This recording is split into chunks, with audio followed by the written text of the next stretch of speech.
Okay, so this unit is a lesson, or unit 2.3, lesson 231 talks about different types of systems. So what we're going to work on today is how do we name systems of equations.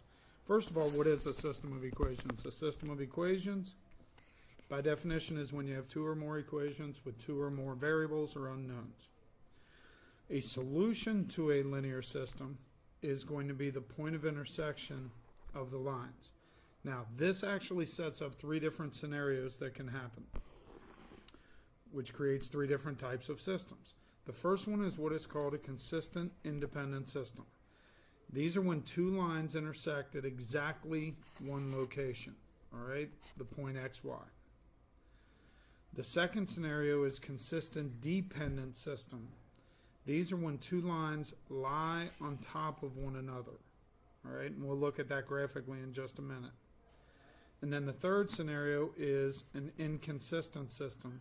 These are when two lines, they never intersect. We also know those two lines, if they never intersect, as parallel lines.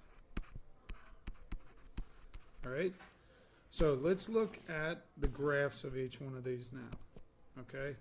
If I'm talking about a consistent independent system, I know that this is when one line is going to cross over another line in some way, shape, or form. And they are going to create this point right here called the point of intersection. That point of intersection always has two values, an x value and a y value. All right? This is going to end up being what is called our solution to the system. Right now, all we're doing is naming the types of systems. Okay? Scenario number two is something that is called a consistent dependent system. All right, as we read before, that's when we have a line, and then we have a second line, I'm going to use red here, that sits right on top of the first line. All right, now these two lines intersect each other, but they intersect in infinite locations. This system is called consistent dependent. The third scenario is an inconsistent system. Inconsistent is when you have a line, and then you have a second line, and they never cross over one another. All right? That makes an inconsistent system. Now, let's come back up here. A couple of things that I know. If the system is consistent, independent, I can determine which of the three types it is simply by looking at their slopes, and then, if necessary, their y-intercepts. So a consistent, independent system, they never have the same slopes. All right? So if I write the equation in slope-intercept form and the slopes are different, the system is consistent independent.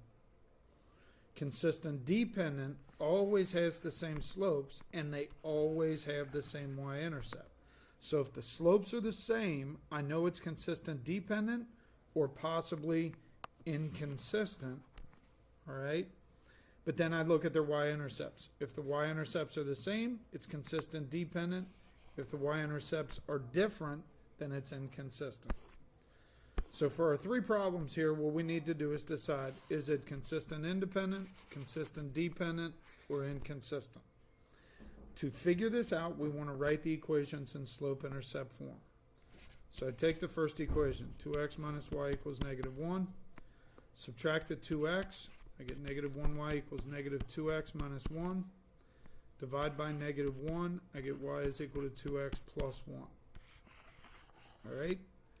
Solve the second equation. I have 4x minus 2y equals 6. Subtract the 4x, negative 2y equals negative 4x plus 6.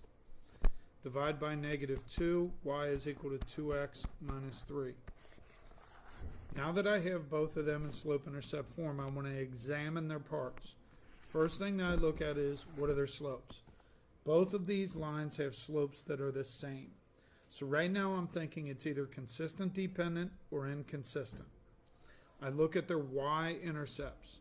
I notice that their y-intercepts are different from one another. That's telling me that the system is an inconsistent system. In other words, these lines are parallel. Okay? Take a look at scenario number 2. So for scenario number 2, I got to solve for y, get them in the slope-intercept form. X minus y equals 2. Subtract 1x, I get negative 1y equals negative 1x plus 2. Divide by negative 1, I get y is equal to 1x minus 2. Solve the second equation. I notice, first of all, it's written kind of out of order. So I'm going to write it in standard form first. 2x plus 3y equals 9. Subtract 2x, so 3y equals negative 2x plus 9. Divide by 3, y is equal to negative 2/3 x plus 3. I now analyze what the equations tell me. This one has a slope of 1. This one has a slope of negative 2/3. Because the slopes are not the same, I know this is a consistent, independent system. All right, let's look at the third scenario now. First equation is already solved for y, so I have y equals negative 2x minus 3. I'm going to solve the second equation. Second equation is 6x plus 3y equals negative 9. Subtract 6x, 3y equals negative 6x minus 9. Divide by 3, y is equal to negative 2x minus 3. I notice that both of these lines have the same slope. Both of these lines have the same y-intercept. Therefore, they are the same line. And that system is called a consistent dependent system. All right, hope this helps. Please work on worksheet 2.3.1.